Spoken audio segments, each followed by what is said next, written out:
Yeah. Good evening, everybody. Nice to see you again. Now we are facing the situation that we travel tomorrow to Vienna and then to Budapest, and kind of the first period of our preparation is behind. So it has been a long time. At the same time, it has been a short time, and I'm happy and satisfied for the players and the atmosphere that we have been spent together. And we had some challenges to take the first team, and because many players were playing still. And now all the time this situation is getting better. I mean that we have more players available, and that's good for the practicing. And now we are facing the situation that we have so many players that we have to release even somebody later this week.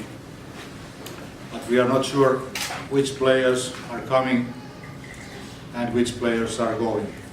But this is the situation at the moment, that we travel to Vienna with 24 players, and then we will see after the game how we go further. I think it's a good moment to take the travel. If you are in the same place with the team many weeks or many days, so everybody is getting a little bit frustrated and so on. So now it's a good time to take the next step in our road, and then we will be smart to quite soon start World Championships.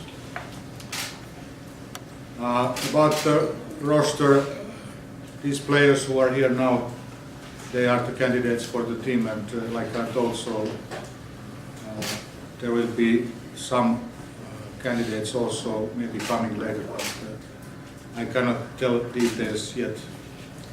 Maybe you can ask, but I'm not sure if I can give the answer. Priprave so bile, ko bi rekel, krajše kakor ponavadi, ampak vsi se že zelo dobro poznamo, smo že kar nekaj časa skupaj, tudi ni dolgo nazaj, kar so bile olimpijske igre, pač par sprememb je v ekipi, ampak ja, mislim, da smo tole oddelali, tako se zagre, delali na določenih stvareh, katere smo mogli izboljšati, mislim, da smo to tudi naredili, tako da zdaj že vsi komi čakamo, da se prvenstvo začne, ampak prej je še tekma z Avstrijo, katero bomo probali pač narediti stvari, katere smo se dogovorili, in mislim, da bo to dobra priprava za prvenstvo. Ja, jaz sem se ekipi pridružil pred nekaj urami, tako da bolj težko rečem, kaj glede ekipe, ampak občutki so zaenkrat zelo dobri in sem upam, da bo tako ostali.